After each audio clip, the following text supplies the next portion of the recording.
Mulai. Assalamualaikum warahmatullahi wabarakatuh. Kami dari kelompok Batu Menangis akan menceritakan tentang naskah Batu Menangis. Sebelum memulai cerita ini, marilah kita perkenalan. Perkenalkan, nama saya Ayu, berperan menjadi narator. Perkenalkan, nama saya Iren sebagai Jami. Perkenalkan, nama saya Dia sebagai ibunya Dani. Perkenalkan, nama saya Kevin, berperan menjadi pemuda pertama. Perkenalkan, nama saya Febri, berperan menjadi pemuda dua. Perkenalkan, nama saya Rozi, saya berperan menjadi pemuda tiga.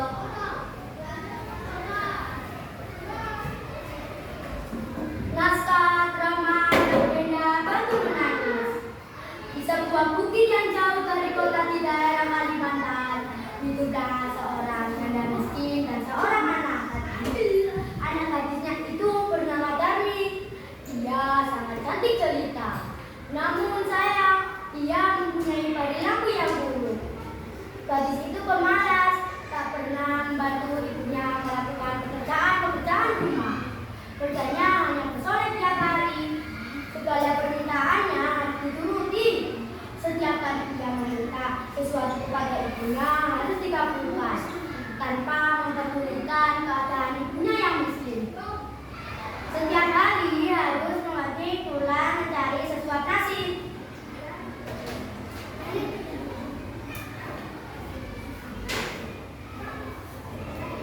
Suatu hari seperti biasa, gadis itu mengurung dirinya di dalam kamarnya. Ia tak mau matahari merusak kulitnya.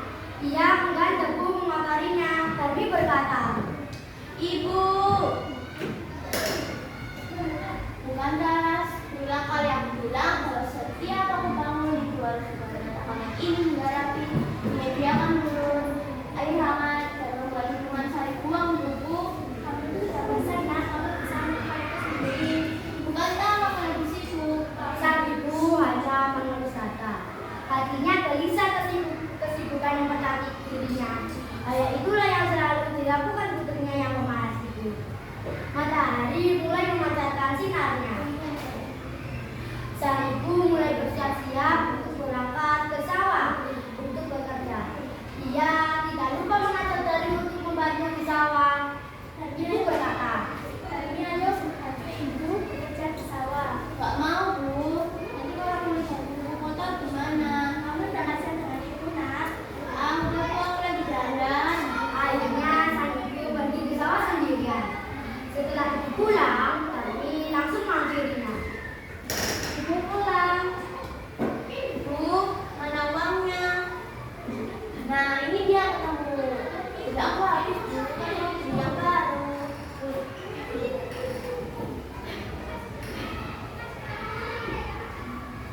Kamu tuh bisa lihat kemana Meskipun marah, sang ibu tetap memberikan uang itu kepada Darmi. Keesokan harinya, ketika ibunya pulang dari bekerja, si Darmi meminta lagi uang upaya yang diperoleh ibunya untuk memberikan kesakitannya yang lain. Keadaan itu terjadi setiap hari. Suatu hari, sang ibu mencoba untuk membusuk anaknya agar mulai mengubah tabiat buruknya. Darmi berkata, senang sedikit. Bu, mana uangnya? Mak, ayo bantu ibu. Bantu ibu di sawah. Apa sih, Bu? Ibu kan sudah tua, sekarang di depan dibutuhkan. Ibu tak khawatir. Pak, Kevin Pak, cekil-cekil masuk Pak.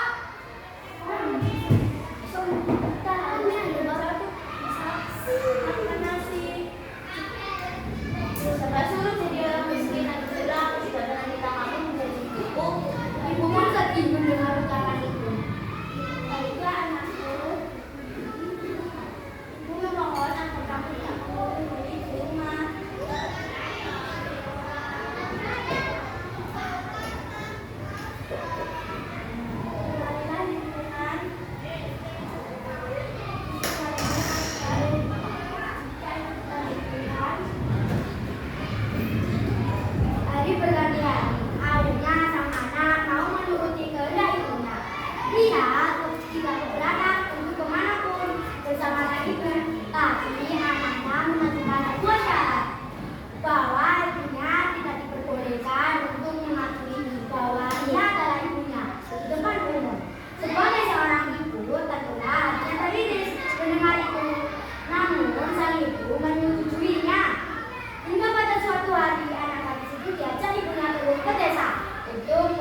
Anak gadis itu berjalan melambang dengan memakai pakaian yang bagus dan bersolek agar orang di jalan yang melihat akan mengagumi. Kecantikannya ketika mereka mulai memasuki desa, orang-orang desa menyadari mereka. Mereka begitu terpesona melihat kecantikan anak gadis itu, terutama para pemuda desa yang tak puas-puasnya memandang wajah gadis itu. Namun ketika orang yang berjalan di belakang gadis itu sungguh kontras keadaannya. Hal itu membuat orang-orang bertanya-tanya. Pemuda satu, pemuda dua, pemuda tiga datang. Pemuda satu berkata, Benar-benar. Lihat, ada cewek cantik sekali kan? pemuda kedua, Iya, cantik sekali. Iya, bahkan lebih cantik daripada bunga mawar.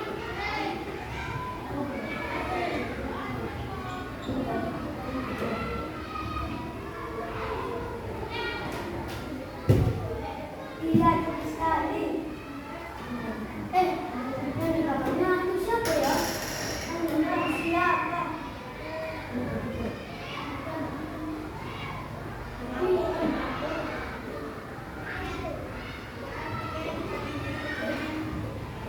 Apa yang di kamarnya? Siapa ya?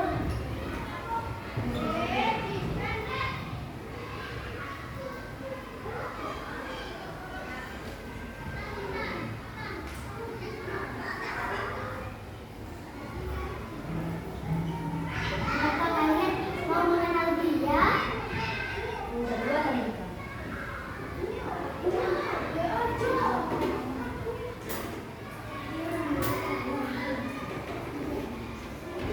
Aku mau mengenal. Di antara orang yang melihatnya itu seorang pemuda mendekati dan bertanya kepada gadis itu. Pemuda satu berkata, Hai cantik. Tapi yang berjalan di belakangmu itu siapa? Ini budaku. pemuda dua, Yakin ibumu? Bukan, dia tuh budaku. Kamu bisa nemenin? pemuda tiga. Astaga, Itu dirinya kamu tuh. Kamu bisa kasih uang, membantu kamu. Aku senang begini, dia tuh budaku. Anak kata dukanya seminggu mendengar itu. Hatinya menangis dan dia dengan segala tak berdaya menangsa tidaknya. Dia berbisik dan memohon kepada Tuhan. Ibunya berkata, ya Tuhan, hamba tak boleh dengan ini. Hamba, anak kandung hamba, dan hanya melakukan demikian rupa. Itulah anak durhaka itu, itulah. atas diskursus kekuasaan Tuhan yang Maha Esa perlahan situasi surakan itu berubah menjadi batu. Perubahan itu dimulai dari kaki ketika perubahan itu telah mencapai seberapa batas anak gadis itu. Itu menangis memohon ampun kepada ibunya. Oh ibu, ampunilah segala keburukan anakmu selama ini. Ampunilah ibu, ampunilah. Oh ibu.